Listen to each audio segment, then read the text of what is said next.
Hello, everybody. Welcome to Your Own University's masterclass.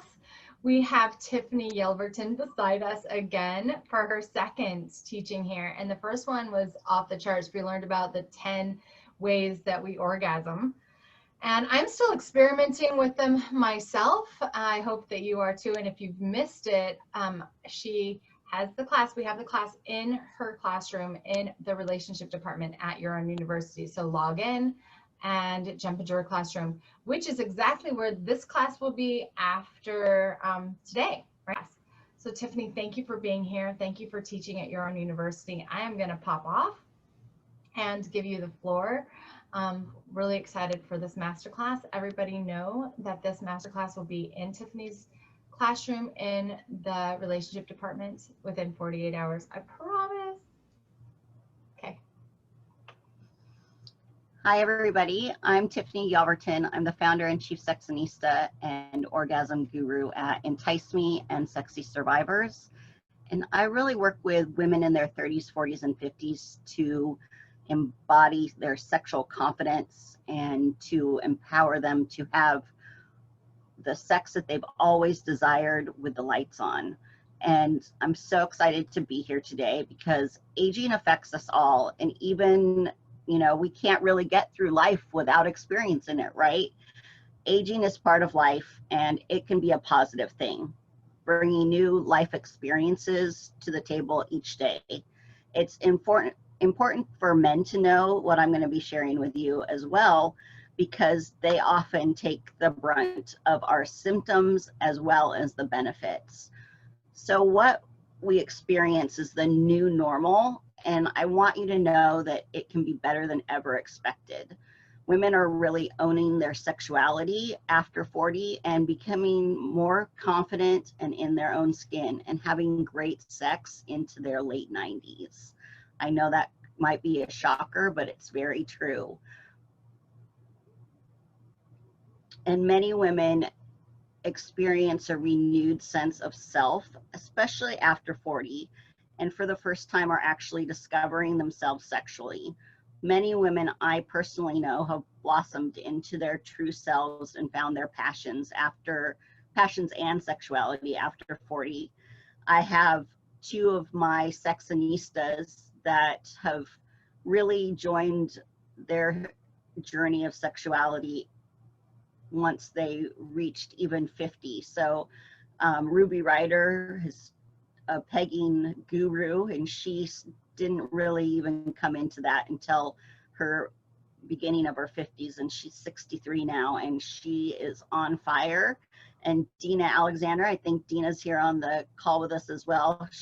At 50, she decided to become a sex coach after retiring from the banking industry and has really started her own new business and working with us and Entice Me in Aruba. So it's very exciting. Couple of authors that you'll want to check out, Lynn Rosenberg and Joan Price. They've both written books about finding their sexuality and exploring more after 60 and 70.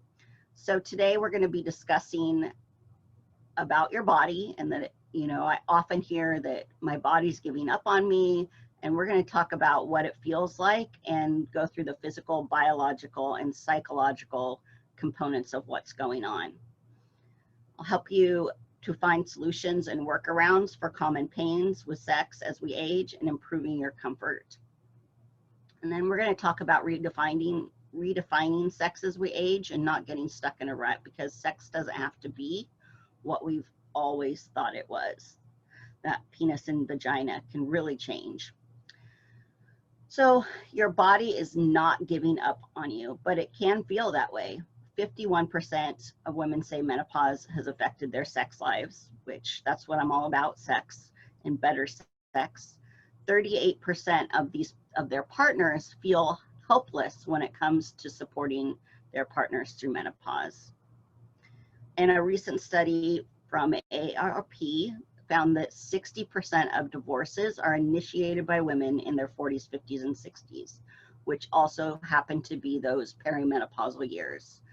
And what that is, when we find ourselves and we have the confidence, we often won't put up with things that we've put up with in the past. I've been speaking a lot about and hearing my students speak of how when they found their sexual confidence, that they weren't going to put up with any more BS or be unhappy for any more of their life. This is something that is kind of contradictory to that, because I find that women who own their own sexuality really are happier and are healthier. But 50% of women who have been married 20 years or more don't care if they ever have sex again. We need to change that. And a lot of that comes from the pain and the shame. So we're going to talk a lot about that today. Sex is very healthy for you. So those immune boosting endorphins, it can really help to regulate hormones. And women with a healthy, active sex life have, and if they have sex once a week versus even once a month, it's like earning an extra $50,000 a year. And what that means is it's like you're making more money, but you're not actually, but your elation level and your health is so much better that the money seems to be there because you're happier. So let's talk about what is actually going on with the hormones.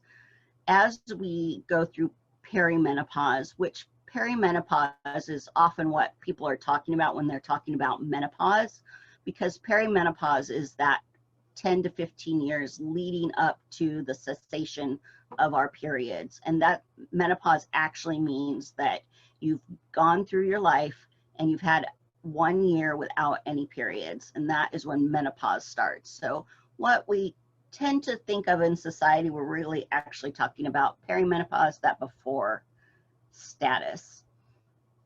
So as perimenopause begins, either usually mine started at about 36 or 37, it begins to really mess around with our hormones. Our hormone levels dip and spike at different times as estrogen begins to drop.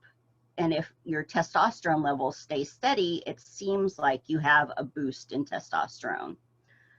Also, when you're in your early 40s, there are times when your body is producing top levels of progesterone and testosterone to kind of give the body one more push for that procreation, because that's what the body system was actually, developed into. Throughout perimenopause, it's very common to, and I'll be preaching to, I'm sure some of you have gone through these. I have probably experienced all of them. Night sweats, insomnia, hot flashes, moodiness, adult acne, irritability, dryness in all kinds of places, eyes, mouth, vagina, your skin changes. There's lots of changes in your muscle tone and texture and ability to keep lean muscle mass. A lot of us experience weight gain, especially around that middle area. Breast pain, memory lapses, depression, irregular periods, and this can last up to 15 years. And we hear these things, but it's still very shameful, especially if you're here in the US. Europe is doing some really interesting things and exciting things with menopause and with workplaces. And 82% of women experience some kind of symptoms during menopause. So I want you to know that it's not in your head, that it's not just the way it has to be. You aren't feeling like yourself. And a lot of times, not only do our sex lives take a back seat, but our social lives do as well. 33% of women or more experience feeling like not going out and being in social situations. They also feel like they're no longer good company, and 23% of women feel more isolated, which that on top of feeling isolated during the pandemic has been really detrimental to women's mental health. If you are a professional woman, work can also be a struggle. 45% of women say that their menopause symptoms have had a negative impact on their work. And 47% of women have needed to take a day off due to menopause symptoms. and say that they would not tell their employer the real reason. And when you are, and people tend to work more to compensate for lack of fulfillment in the bedroom. So not only if your sex life isn't going as great as it was because of the things that we're going to be talking about, you know, those irregular periods and depression and vaginal dryness, then you're going to be wanting to work more, but then it's that cycle of not being able to work because the symptoms are affecting your work. Right before I jumped on here today, I was reading an article about Channel 4 News in UK. There is a great menopausal council in the UK, and one of their top news agencies just implemented a menopause in the workplace policy, and it's already made a difference, suggesting that 78% of their staff feel better about their workplace because of this policy. And some just little things that they did that may seem little, but when you're going through menopause, it can make a huge difference. And they say that, you know, about 30% of women at any time are going through menopause and have felt worse about it during the pandemic. So they implemented desk fans and cool and quiet rooms, occupational health policies, flexible working schedules, sickness and paid days off, general support, medical support. They have a menopause champion in their HR department and offer counseling services. So those are just some little things that an office could do to implement so that women feel more confident when we're dealing with these symptoms. So we've heard about the complaints. So the workplace is definitely part of the solution, but also how we deal with this and how we stand up for ourselves and set boundaries and push past what, you know, challenge what the doctors are saying and what others are saying. So I want you to know that yes, menopause is normal. All women are going to go through it and cease their periods in their early to mid 50s, but it's not necessary to have all of the symptoms. Pain is common, but it doesn't have to be there. So one of the biggest complaints is the pain in sex. And what happens is the vaginal walls really start to change. And so sex is painful. Penetration can be like having little micro tears happening in your vaginal tissue because it's not as flexible and as supple as it used to be. So I know we've all seen like the backs of hands of elderly people. They're very crepey and very thin. And that is just like the tissue on the vagina. It gets really thin and the muscles start to atrophy if you don't use it. So even if you self-pleasure clitorally, it's important to, if you're not with a partner, or even if you are with a partner, to use some products internally as well so that you don't lose that suppleness and that vaginal tissue that has been kind of deteriorating because of the hormone levels. So just like our muscle tissue in our arms or any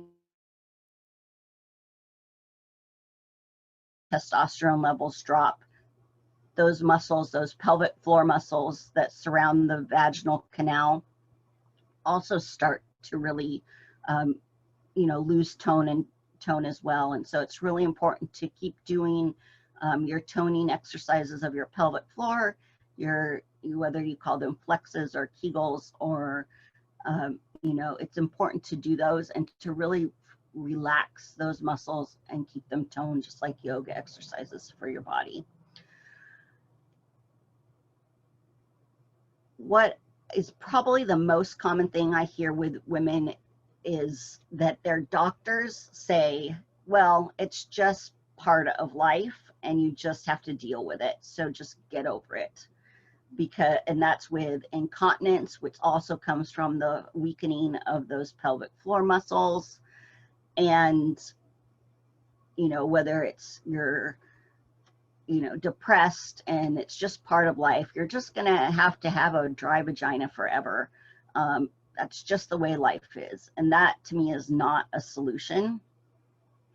In my mid 30s, I decided to stop birth control pills because I was learning from the sexual medicine side what those hormones were doing in my body.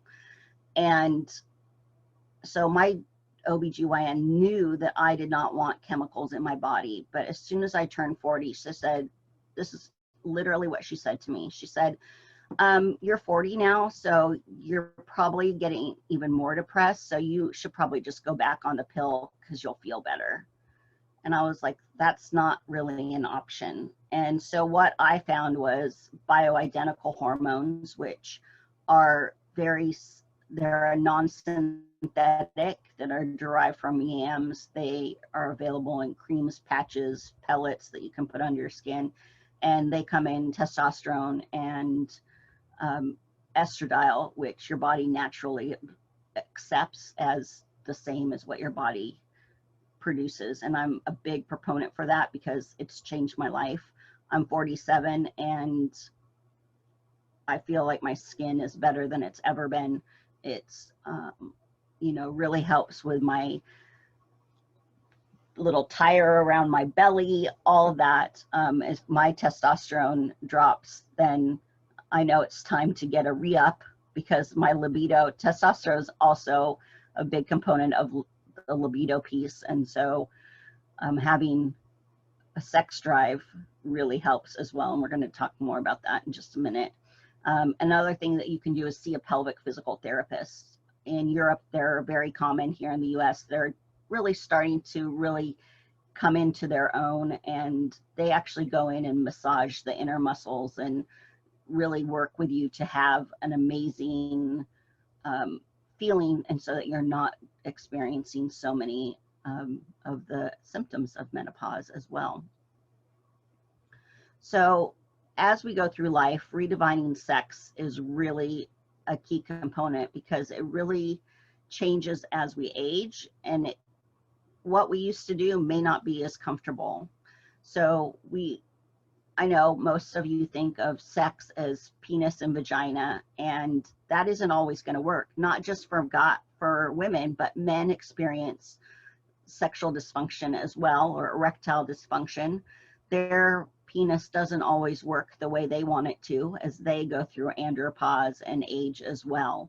And so we're going to talk about some things that you can do to really have fun even when you didn't know that you could, and do different things. So I really suggest everyone explore new things in the bedroom and hire a coach to show you new things and new techniques and open your eyes to new things.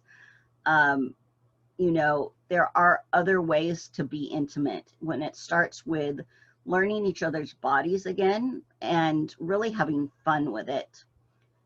You can touch each other in new ways. You can explore new parts that you might not have ever explored before.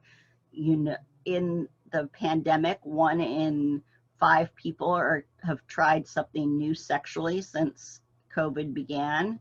And that's from the Kinsey Institute, very highly regarded sexual research center. And so we've seen that uptake in our business at Entice Me also. We're selling more pegging equipment, which pegging is female on male strap-on sex, than we ever have in the past. And it's very exciting to see more and more people being open-minded, because this is a way that, one, you can switch the roles in the bedroom, but also it's a way for men to experience pleasure without having to have an erection. And we can go all into that. I can do a video. I've got a video on YouTube all about it as well. But it's important to use tools that help you experience better sex as well. And something that's really important is when you're looking at those products to know the chemicals that you want to avoid. So just like we avoid BPAs in our containers and we avoid pesticides in our food, in our sexual wellness products and sexual care products, there are a lot of toxins and a lot of chemicals that go right into our bloodstream. And so make sure that you're buying from a reputable retailer. I want to make sure I stay on time so we can go through those in the Q&A if you have any questions. But using lube is going to be huge. It isn't a bad name. It's not something wrong with you when you have to use lube. Lube makes everything better, but you want to make sure you have a lube that doesn't have propylene glycol in it, because that's going to dry out your tissue even more. There's sex pillows. There's all kinds of different arousal products that have essential oils to help you feel more arousal by bringing blood flow to your genitals. There's dilators that help if you are experiencing some atrophy. We love using these crystal dilators that are actually made from rose quartz and other semi-precious stones. There's warming products that you can warm up your dilators and your sex toys beforehand. We even have a warmer for your lube, so your lube and massage oils are always warm to touch. And a lot of what I do hear from some of my customers, oh, well, I'm juicy, I don't need a lube. But lube and vaginal excretions are very different, so don't be afraid of using lube. And then there are other psychological issues as well, and it's part of that is a feedback loop of when we have shame when we have that pain. So that vaginal pain that's been present, which can be from a past trauma or a past experience, or even your last sexual experience. If it hurt, then it's something that you might not want to try again. And our bodies hold those memories at the cellular level and in the subconscious. And it's just trying to keep you safe. So then the vagina actually will kind of close up and clamp up if it thinks that it's going to be hurt. And so then the body's reacting to that psychologically as well. And so then you stop having sex is painful, and then you stop having sex, and then you get the atrophy, and then you don't have any sex, and you start to lose your libido. So it becomes that really vicious circle. So love yourself and have self-pleasure, but be kind to yourself as well. And be kind and compassionate towards your partner, because they can't read your mind. And so communication is really vital in this time of life.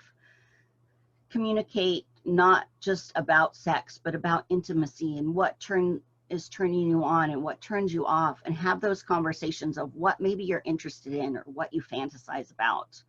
So a good way to start a conversation is, if you don't know how to talk about it or it's uncomfortable, you can say, you know, it really turns me on when this happens, or when I think of this, that's sexy to me.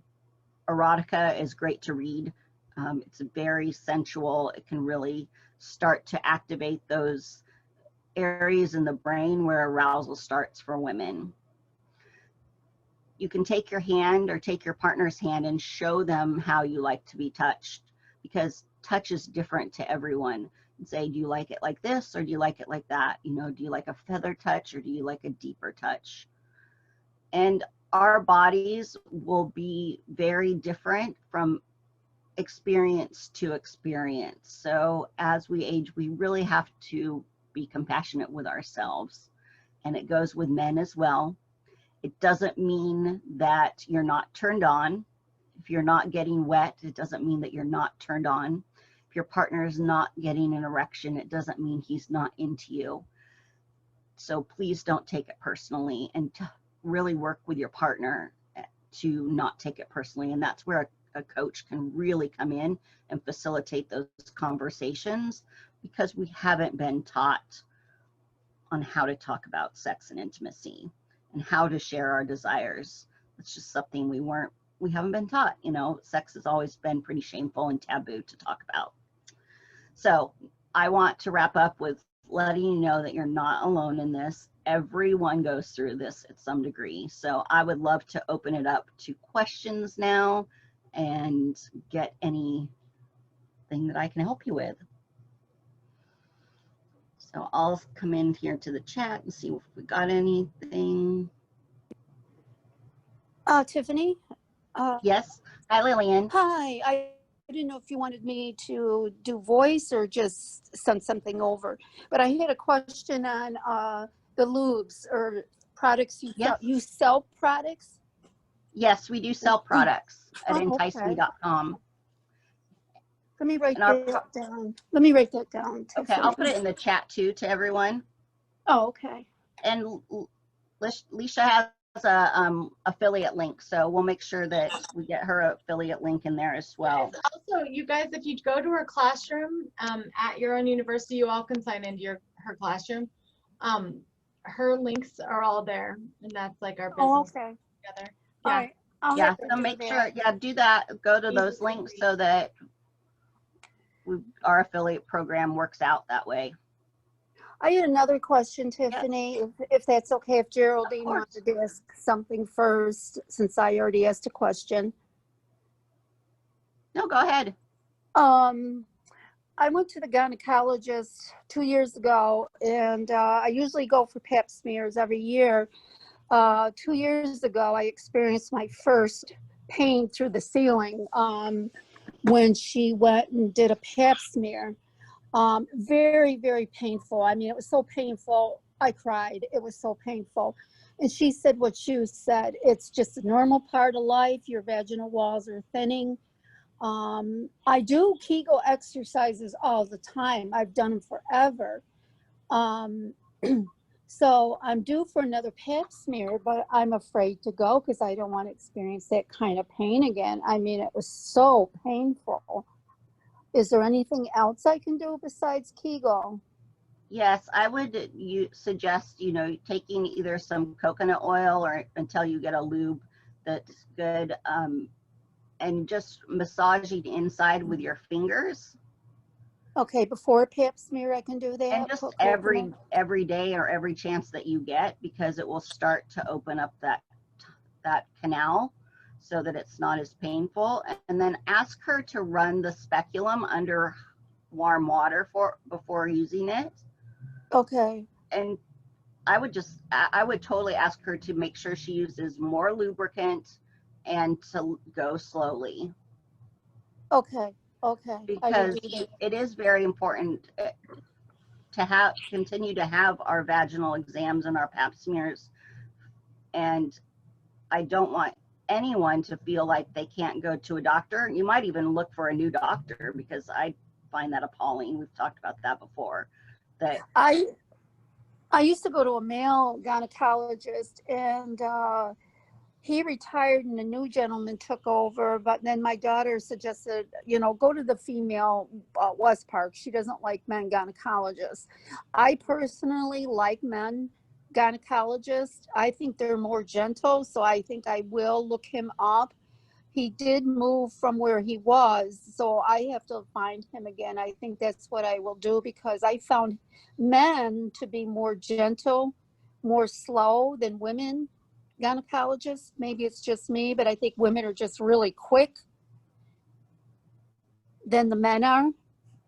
So I think that's what I'll do. Plus use the coconut oil inside of my vaginal area. Mm-hmm. That's okay to do. Okay. Absolutely. Okay. Any reason the difference between a male and a woman? With women, I always go to a female physician if I can. I would imagine that it could be possibly that, we've been just taught to put up and shut up. Mm-hmm. And that might be if she's younger, or yes. That she hasn't experienced this. I know my gynecologist is very sympathetic because she's 66 and now she knows what it really is like, that pain is real and that it's not just in our heads.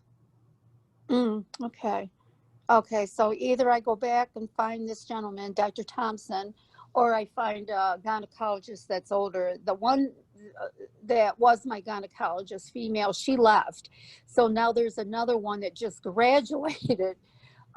She's starting her first year as at the center. So I'm kind of, oh, gosh, do I really want to go? Nothing against her, but Tiffany, I don't want to feel that pain again. It was horrible pain. Well, and don't feel like that you can't interview them beforehand and let them know Okay. how you felt and that you're looking for someone who's compassionate to this. Okay, and I will ask the suggestions too about warming the speculum and things like that. I will do that because I know it's been 2 years, and I know I need to go back um, to get it done. I mean, the only thing left on me is my cervix. I had a hysterectomy when I was 50 something, um, so I will ask. Okay, thank you Thank you. for bringing that up. Thank you, Tiffany. Are there any other questions? Dina? Hi, Tiffany. I don't have any questions. I just came from the beach, so I'm like, I just wanted to tell everybody that I'm very happy with the coaching of Tiffany, and I'm 50, and I started my journey very in an older age, as she told just now, and really enjoying it, really enjoying my menopause. Okay, and that not so many women can say that. So I'm helping women in that age also, but it's because of Tiffany. So love you. Can't wait to be there at the Awesome. beach with you. Next year. Yes. Tiffany, what do you think about collagen supplements You know, or estrogen supplements? I think that anything you can do can help. Most collagen is not readily absorbed into the body from what I've been taught. So one of the best ways that you can stimulate collagen in your body is by having an orgasm, because it's one of the only ways naturally it really gives you a hit of the oxytocin and the neurochemicals actually stimulate collagen production in the body. That's why I say Okay. I look so young, is because I have many orgasms. I find that since I had my hysterectomy, a lot of changes did occur again with the pain of vaginal.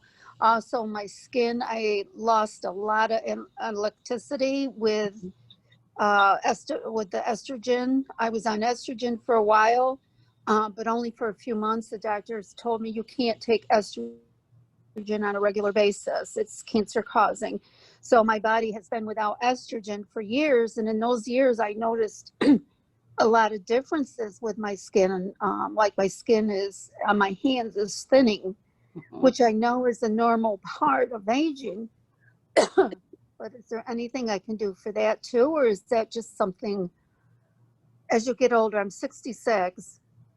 So I would suggest trying to find a doctor who does bioidentical hormones. I can, if you send me a message of what city you're in, I can do some research for you and find a specialist. Oh, okay. I have one that's in the pellet form, so it's right underneath the skin, just on my upper buttock, and it dissolves over 4 months, and I get testosterone and estradiol. And because it is identical and it's made from yams, then it doesn't affect those cancer genes. And that study actually was pretty much has been disregarded anyway, but it is definitely better to take bioidentical than the synthetic estrogen. Oh, I live in Rochester, New York. Well, I live in West Henrietta, but my main state is Rochester, New York. So if you find anyone in Rochester. Okay, awesome. I do have some people there because my sister-in-law and my brother live in right outside of Rochester. Oh, okay. Thank you, Tiffany. Of course. Thank you. Namaste. Namaste. Any other questions? Anybody? You can unmute yourself if you want. Or we'll just kind of move on. So Tiffany, I have a question. and this is kind of off subject, but on subject, because you talked about how orgasm can, boost all of these things and how it's wonderful. What I get from a lot of people is like, well, what is orgasm supposed to feel like? I don't know if I've had an orgasm, or maybe I've had many orgasms and I don't know. And I think that we all have this like preconceived notion. So I would love to pick your brain and just, it's kind of referring to the last class you did too, but also like what is a sufficient orgasm, and how would you recognize an orgasm in your body if maybe you don't know if you've had one, and is like a clitoral orgasm sufficient to create that collagen, or do you need something deeper? Can we talk about that for just a second? Absolutely. Great question. So my answer is, if you don't know if you had one, then you haven't, because it's almost described as like that you're out of body, and that you build up these tingling sensations, and every orgasm is different, and orgasm is different for every person as well. But my favorite way to describe it is it's not dissimilar in the brain to a seizure. So it's kind of an explosion in your body, and clitoral is just fine. There is so much more than clitoral, and oftentimes those areas in the vagina can be awesome as well, and we forget about that because a lot of times the vagina is just taught to be, it's for reproduction. But there are so many different ways to experience orgasm. I actually teach a 12-week course on that called the Orgasm Experience, that teaches you how to have an orgasm if you have not, and even if you have, how to have better ones, especially vaginal orgasm, which 80% of women don't have vaginal orgasms without additional clitoral stimulation, because the clitoris is amazing. It's the only organ just for pleasure. There's 8,000 nerve endings in that little glands that you see on the outside, but it's actually so much more. It's more than 5 inches of different tissues and nerve endings. So it's fantastic. Yeah, it is. And then Jason and I were just talking about like the difference between men and women, and the importance for men to like learn also how to recycle that. And I was talking about how when I started squirting, how it was amazing, right? But then that sensation of like my head blowing off and all that internal buzzing and my legs shaking and like I love that like internal orgasm went away. It just vanishes. And Jason was saying, well, that's how it is for men, right? It is like you have it, and it's just like this release. So for me, I've been kind of training myself to take away their splendor of wet sheets, right? But like recycle that, like pull that orgasm, that big explosion orgasm within myself. And because it's more fun for me. Well, I'm gonna blow your mind right now with this, is that explosion, why does it go away when we have ejaculation and orgasm are two different things. So you may be ejaculating, and it sounds like you're ejaculating, but you're not having an orgasm. Okay, so will you explain a little bit? Yeah, I know, so totally off topic, but for men and women. So for men and women, we think of for men, what? I'm sorry. Can men orgasm without ejaculating as well? Yes, they can. Perfect. Okay, let's talk about this for just a second for our men. So we think of ejaculation and orgasm being one action, but one is a physiological response and one is a physical action. And so the action of ejaculation is completely separate from an orgasm. Men can have prostate orgasms, which can be ejaculatory or non-ejaculatory. And same with women, if you're having a G-spot orgasm, it may come with ejaculation, it may not. And so a lot of times, especially in tantric yoni massage, a woman will experience repeated ejaculation, but without having an orgasm. And that's letting the fluids out that have been building up in your system and in your chakras.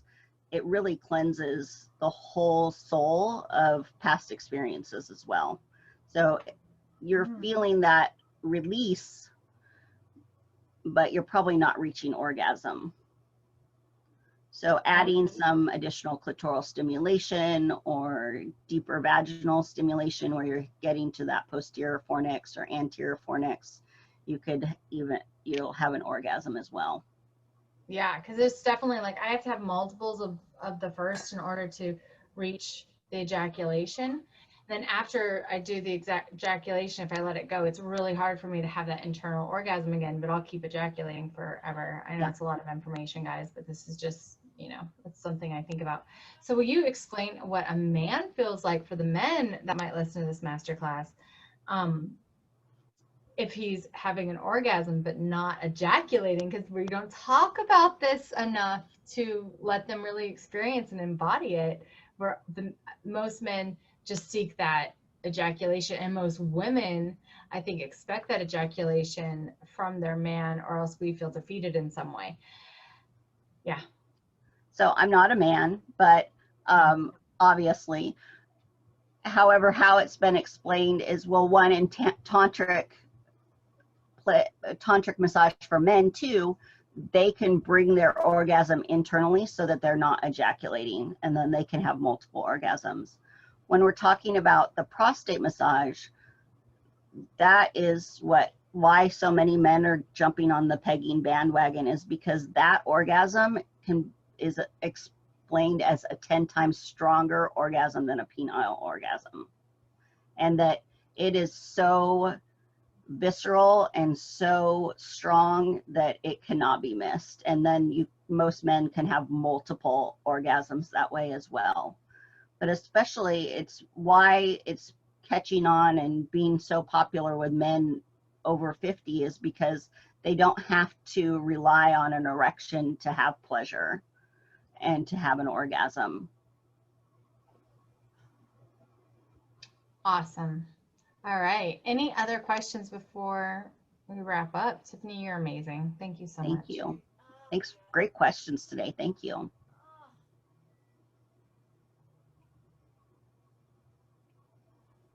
Thank you, Tiffany. You're awesome. Thanks, Lillian. Great to see you again.